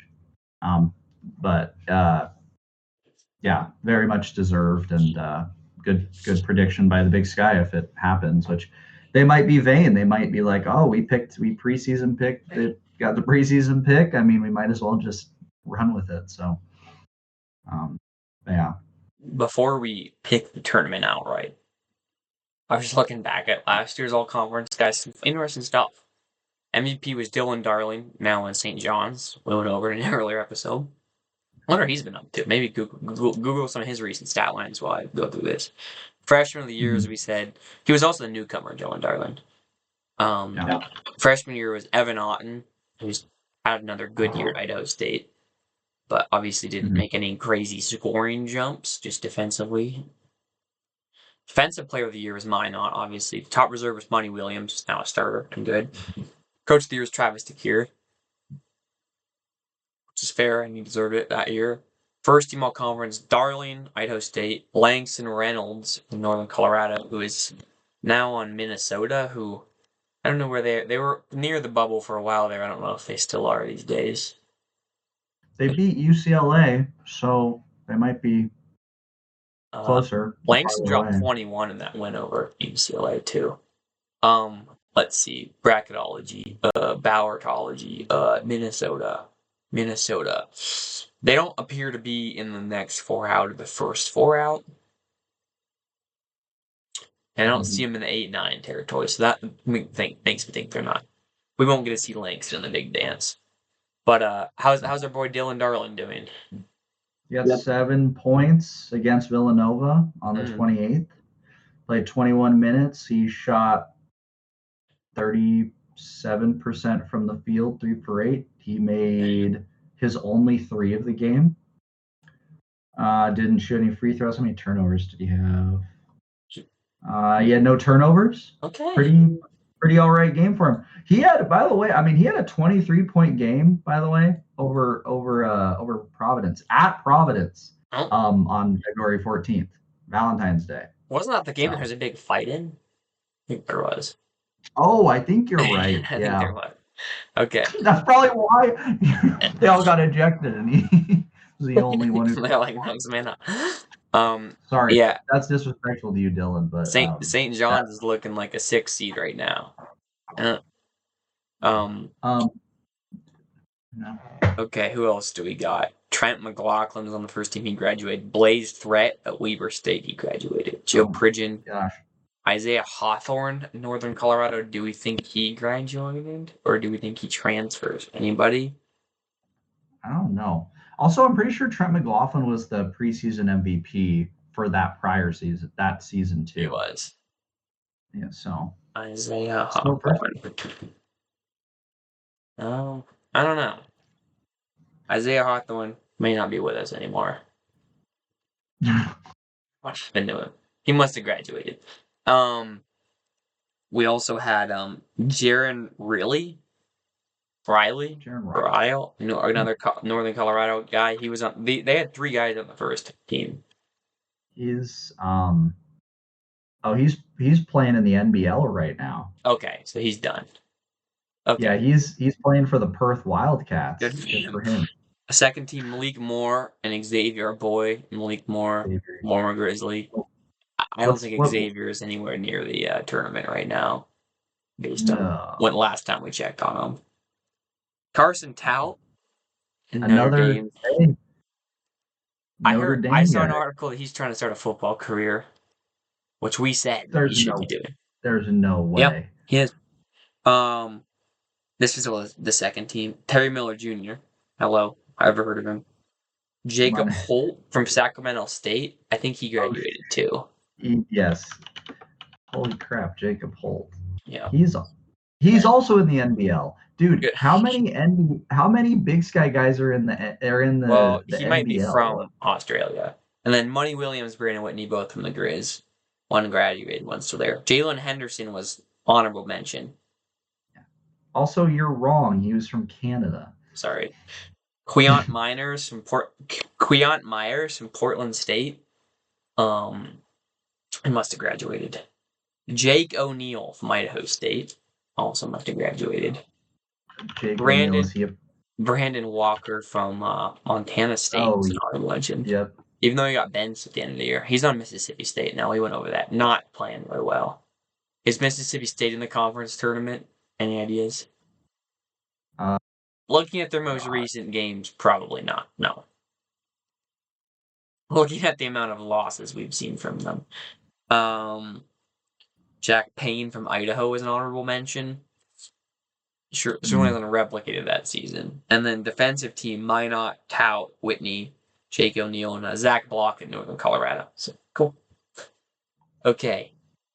Are you about ready to pick Starch Madness? Yes, I'm ready. Let's pull it up for people at home. I put my bracket. We're going to start with, folks at home get to see Brandon Walker's ESPN page for a quick second here, folks.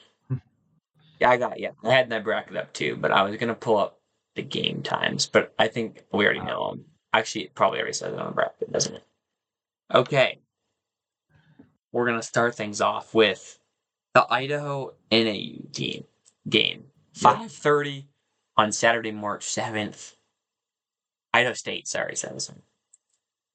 Who do you like to win this one, Max? Well, the more recent winner of this game was Northern Arizona. They beat Idaho State in Yeah, I Pocatello. remember. I lost money on it. Yeah, so I like NAU. I've been maybe a little low on Idaho State and like a little like more leaning towards NAU is maybe the slightly better team. Obviously, it's kind of like very incremental, but I'm going to say NAU wins that one. They also like that team just kind of performs better in the tournament anyways, than Idaho State does. So I kind of like the tournament DNA aspect of NAU at least winning a game. So I'm going to say NAU. I also like NIU in that game. It's March Madness, so really we don't need to give too much analysis. I think it's who's going to win the ball game. But Yeah. we've seen NAU go on a run before, um, in the tournament, and their coach I like. I think Bouchard, is that his name? I think he's Yeah. had good runs before, and he seems to know how to coach in Boise. And they are a streaky shooting team, and when they hit a lot of threes, they're hard to beat. Mm. So I like the Lumberjacks to have to play Portland State. Okay, moving down. We have the Idaho Vandals playing the Sac State Hornets. That's the 7-10 game, right? I can't read it. That's 7-8. 7, right, I knew. Um, who do you like? Um, you know, The I Twitter think graphic, the Twitter graphic game, we're calling that one. the Twitter graphic game, and I don't think Sacramento State gets their revenge. I think Idaho wins that game. I I know this isn't technically like a traditional away game; it's a neutral site, but I still think Sacramento State just on the road in general is. I mean, that it's just evident they can't win when it's not in Hornet Pavilion, and I think Boise is no different in that formula. So I think I think Idaho's gonna beat them. I went and watched Sac State play Montana this last week on that Thursday. Yeah, Got to see Mikey Williams in the flesh, Mike Bibby in the flesh. The no Grizz Shaq. Stadium kind of felt like what would be like, I imagine it would be like in Boise, like mostly fans of whoever Sac State's playing, especially in this case, Idaho, since it's in the same state. Yeah. And then like a bunch of middle school kids obsessed with Mikey Williams and Shaquille O'Neal. Um, and a bunch of older fans upset with King's gear on. Uh, and Mm. yeah, I really like the bulletin board storyline. Sac State was just so bad. Like when I watched them play, Mikey's been hurt. Prophet, like they've kind of figured him out a little bit. And Idaho's been Mm. playing some good ball. So I also will not pick the upset here. I'll pick the Vandals. Um, I wish that the Bull at Sac State looked a little better. It's gonna be fun, and I can't wait to see who throws what up when the game's over on Twitter. I will be refreshing ASAP. So yeah, okay. Back up, game 5. Okay.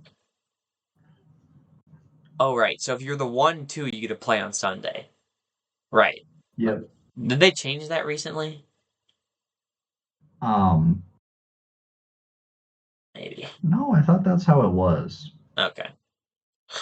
Okay. Because yeah, I think that's how it was that maybe they've adjusted the Oh yeah, yeah. days, but Because I if you're the know 1 or the 2, then you have to do that like rest day. Anyway,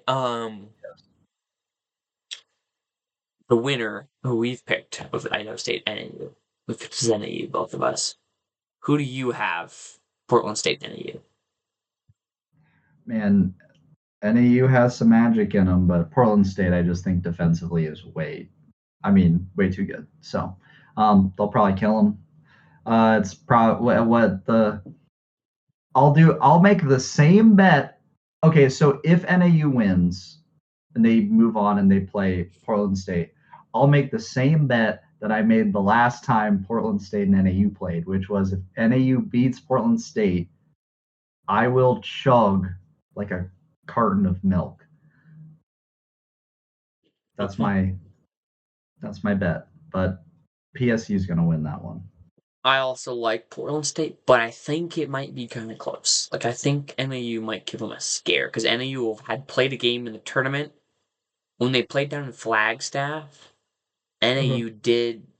Portland State did not play good offensively, and it was NAU was kind of leading for a while. It was a fun game. Hmm. The Lumberjacks have their play-by-play guy, Mitch Stroman's retiring. So Right. maybe they'll have some Cinderella stuff in them and make things fun. Okay, but I agree. Vikings at least will get that. Idaho versus Montana State. MSU. I think they MSU. locked that one up. I Yeah. agree. MSU's injured, but I think they got it. Some Hmm. good stuff going on right now. They lost to Idaho early in the year, but the second time they played, it wasn't quite as close. Yeah. Okay, third round, Monday, March 9th. The Grizz take on Northern Colorado. Who do you like in that one? Obviously, the trend doesn't look good for Montana. No. They obviously split the season series. Um, but I'm gonna go with my gut and say that Travis DeCure whips him into shape for this game. Um, Travis, he does magical things in the tournament a lot of the time, and I think he's gonna figure out a way to win. I think he's gonna figure out Northern Colorado fully this time, and I think they're gonna win. I think the Grizzlies are gonna get this victory. You know, I do like your reasoning behind Trav. But I just think this Grizz team is really not a Travis Tier Grizz team because they don't have Joe Pridgeon, who they thought they would get, and they also don't get Kai Johnson back. Yeah. And money's been good, but the supporting cast has been shaky. Uh, they've had turnover problems, and they just got killed by Northern Colorado. The graphic thing does make me feel like that Money Williams might. I wouldn't be shocked if Money Williams says that was a funny graphic and drops 35 when the Grizz win.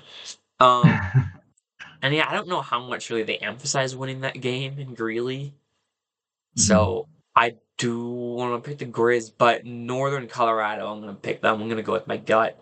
I think the fact that Mhm. Denker played on that team last year, Wisney played on that team last year, Block played on that team last year. They just have a lot of guys who have experience in the Big Sky tournament. That's what my guy JC was saying too. He likes them to go on a little run. So I think they'll win that, and they'll have to play Portland State in the Tuesday semifinal. Yeah. Eastern Weber, I said it on Twitter. I think a really fun game on Monday. Yeah. Who do you That'll like be in a good that one? one.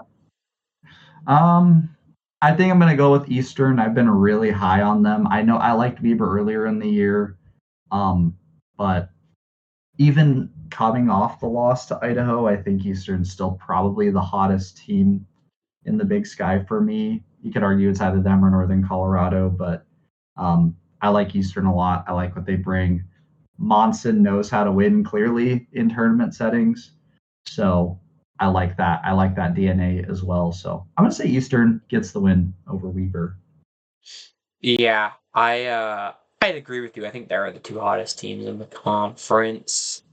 Kind of like how it went when they played each other this year. Eastern won the second time by double digits in Cheney. And Mhm. the first time, I guess that Eastern's lost on the road at Weaver, so they did split it. But I agree. I think Eastern's playing their best ball right now. Weaver's played some good ball as of late, but not their best.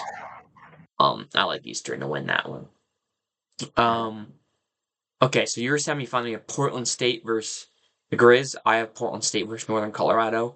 Who do you think Yeah. advances the championship over the top of the bracket? You know, I think gets the monkey off their back with the Northern Colorado win. With Portland State, they've proved they can beat them on the road, at home. I think the Grizzlies get the upset. I think they prove that they are the team that has figured out Portland State. They are the team that if anybody can do it, they can beat the Titan. Um, and I think their bigger challenge is that game against the Bears, but I think against the Vikings, I think that honestly is not as scary of a matchup as a lot of people might think it would be for them. So I honestly think UM gets. I think they get the victory. I think Travis has figured out um, how to contain Portland State. I think that team, even though on paper they might not match up well. I think they match up well, really well, just based off the eye test. How they've played Portland State this year. Um, and when you do it in Portland and in Missoula, I don't see any reason why you can't accomplish that in Boise. So, yeah, I think UM gets a really big upset and uh, moves on to the championship.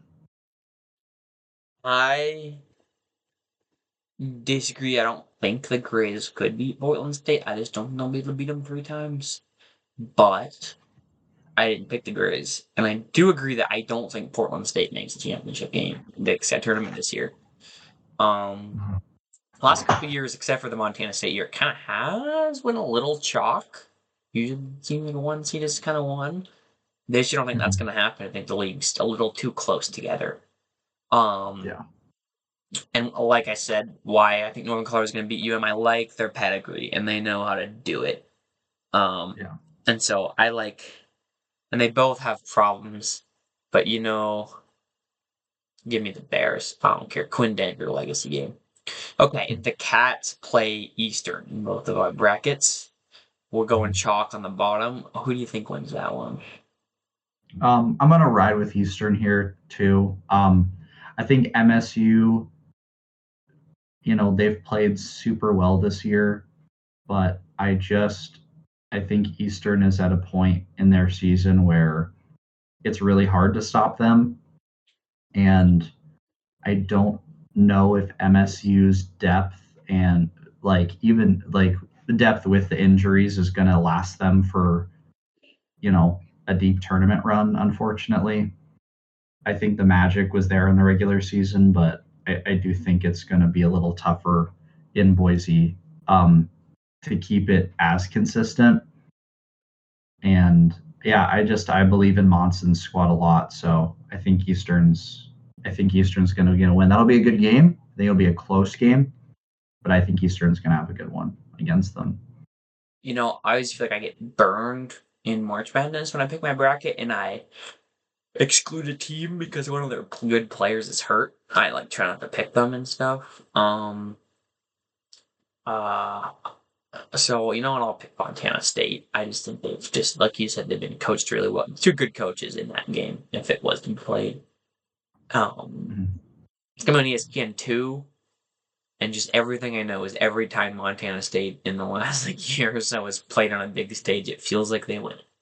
So I'll pick Yeah, Montana State to make the championship game against Northern Colorado. You yeah, have the Grizz and Eastern in a little yeah. bit of a rematch. Who do you Yeah. like to make it out of Starch Madness there, Max? Um, I'm gonna go with my gut again, and I think this is a team that a lot of people really don't think are gonna make it out. But I believe in them. I believe in what they've done. The turnaround is real.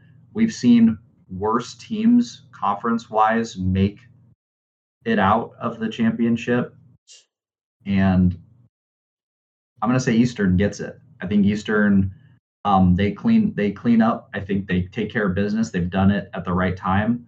Um, I obviously it'll be interesting to see where they get seated, what that looks like for them. But um, I think Eastern. I think Eastern is going to I think at this point in the tournament's also going to be burnt. They're if if if they beat NoCo and Portland State, I think at this point it's going to be kind of a tough road for them in the championship. I think Eastern's going to be a lot fresher, coming off of Weber and Montana State, and I think will off of NoCo and Portland State. So I like Eastern. I think they're going to win the Big Sky this year. I also like the bottom of the bracket. I think Eastern's hot, and I hate that Eastern is in the same set of bracket with the Cats. So I think I'm gonna pick the Bobcats to win the bracket. I do think that they played well against Northern Colorado. I think they can kind of do some of the things that on offense sometimes the Northern Colorado struggles with. And they're just playing well. I don't know, and I think they've been really overlooked this year just because of their injuries in the Big Sky, but they just keep winning, and I like them to do that. So I'm picking Montana State.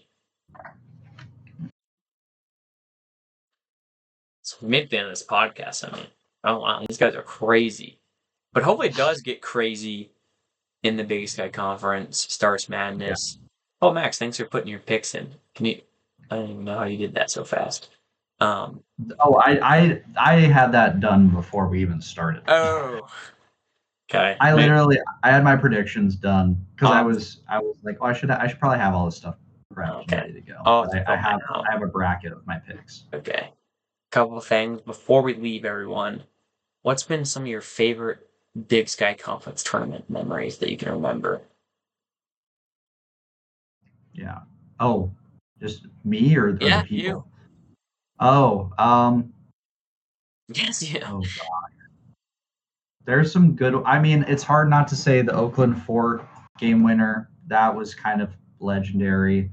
That's like I feel like that's a podcast like that's like a 20 years and counting podcast staple. Like hard to forget that.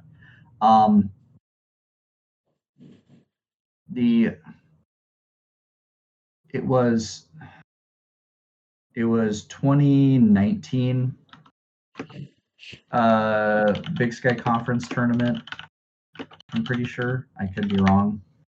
2018 or 2019 when the Grizzlies. Well, I mean, the Grizzlies won it both those years, but it was. Maybe I'm wrong. Maybe I'm an idiot. No, they won in Maybe 2019. Oh, no, wait. it was 20. 2018. Sorry. Oh, wait, no. 2019. You're right. So They won in 20. They 2019. won it. It got canceled the next year.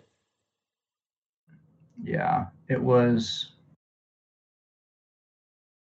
That's what it was. It was. I couldn't remember what year it was, but I remember watching this game when I was in high school. It was Montana versus Northern Colorado, 2018 Big Sky Conference tournament. Look up highlights to it. Unbelievable game. One of the best um, like postseason tournament games you'll ever watch. It was an overtime game. Montana ended up winning it. They won the tournament that year. The Big Sky Conference championship game was a dud because they killed Eastern. That game against Northern Colorado was unbelievable. There's like a dunk highlight in it. I forget what Northern Colorado player, but I'm pretty sure he posterized Fabian Jordan Krislovich. Davis. Wasn't that it? You're right. It was Jordan Davis, wasn't it? Yeah. Look up the Jordan Davis poster on. I'm pretty sure it was Fabian Krislovich. Disgusting. Like actual prison time for a poster like that. It was so. It was unbelievable. I want to find it um really bad now, but I don't know how accessible it'll be. But that game, if you can find highlights for that game, for people who didn't watch it live, um amazing basketball game. If you like basketball, that is one of like the best games of basketball I've ever watched. But certainly maybe the best Big Sky Conference game, regular season, postseason, whatever. So that's my number one Big Sky moment. But number two is definitely Oakland Fort, and watching that live was cool. So Oakland Fort's up there for me. That was pretty cool to watch live. We were there together. Um, Speaking of good games, I remember a couple years ago that Montana State Weber State semifinal game. oh, Similar that was a deal good one. where I think that one also might have went into overtime. I And think you're that was right. like Raekwon Battle, Darius Brown, Great Osibor playing against Dylan Jones. And that was a battle. Gosh, That was battle. And Montana State won, and then they kind of killed NAU in the chipper. 2 years ago, the Cats run, that was pretty fun as well to watch. that was Robert Ford was a fun player. Last year was that was another fun one to yeah watch. I thought there was some good games. The Grizz played some pretty good ball. That COVID year was kind of funny to watch. I remember yeah. the Groves brothers and Eastern. That was pretty fun. But yeah. Oh, So anyway, some good the stuff. 2023 was that was a good tournament just overall because that was Oakland Fort, that was Montana State, Weber State, that was the NAU run to the championship. Like that was a good year for Big Sky Conference tournament basketball. Just figure out something crazy. So there was a three-way tie for fourth place in the conference this year. Do you know how they decided who the best team was? Oh, how? Because Montana went 2-0 against Portland State. That was a tiebreaker. Oh, It's okay, crazy. That's kind nice. of crazy. Yeah. So yeah, pretty cool stuff. Most games are on ESPN Plus. But this one semifinal is going to be on ESPNU, and the other one on ESPN2, and the chips on ESPN2, which is fun. Joe Craven's all games. So that's the final question. Do you have a favorite Joe Craven's face? I found my bingo card, by the way, so I can read you. Nice. If you have one off the top of your head, let me know. But I'll give you a few of mine once we're done. Um, what's one? Oh, couldn't jump over a small town phone book is a good one. For That sure, one's up that's there a good for one. me. Um, there's Oh, there are others, but that one's really funny, and that one's just like so mean because there are so many guys in the Big Sky who that probably applies to as well. I'm just gonna go across all of them that I have in the gift card. So, been around forever and a day. Is guaranteed. Who do we think he's gonna say that about? Most likely, Wait, what? Sorry, what he says one? been around for forever and a day. So that means a guy who's been on the team forever. Brock Yeah, Wisney's gonna get that. He's been there forever. Wiz, yeah. He'll say about guys who are like juniors sometimes even. Oh gosh, here's another like long term biggest guy like a senior this year. I mean, Oakland Miller is a Fort. 4-year guy, so maybe Who? Miller. No, Ted Miller, Jen, yeah. It kind of needs to be a guy who's been Zach Block. Like honestly, just Block, Denker, and Ford are all pretty good candidates. Like all those Northern Colorado guys. Money Williams could get it. You never know. He also says money, hotter yeah, than a cheap pistol. We're gonna need Jed Miller to be yeah, hotter than a cheap pistol. A that's a good straw one. that stirs the drink. That's a role player guy. That's kind of a role player guy. Who's gonna Um, be a straw that stirs the drink? Who's just a good ball player? Oh, that who's the guy? Kenzie Jr. in Portland State. He's one of oh, those. Yeah. yeah, Sweeter he'll than get that. church music. It's a good one. Oh, that's a great one. Uh, Oh, what's the kid has more moves than redhead has freckles? Is that another yeah, one? that's another one. Yeah. Rougher than a That's a country corn cob. That's a good one. When he God, compares arguing with his refs to arguing with his wife, I always enjoy that. God. He calls someone a Uh, star role player. That's a good one. Tajon Sawyer, no, he might get that. that's fair. I like that. When he says Uh, he would bet his mother-in-law's car keys. He's a good favorite of uh, mine. God. When he says Elvis has left the building, that's another Joe Craven's good one. Elvis has left the Eating Captain joke. Crunch with a canker. I've heard that one before. Oh God. So I'm trying sometimes to. he'll go back when the Dead Sea was only sick.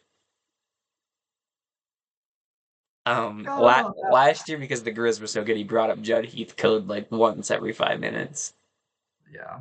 Um, Oh, I got another one. This one's tighter than banjo string is oh, that's another that's one. that's on my bingo card here. That's all your okay. Good. That one's great That's a because that one personal will probably favorite. come up a couple times. Yeah.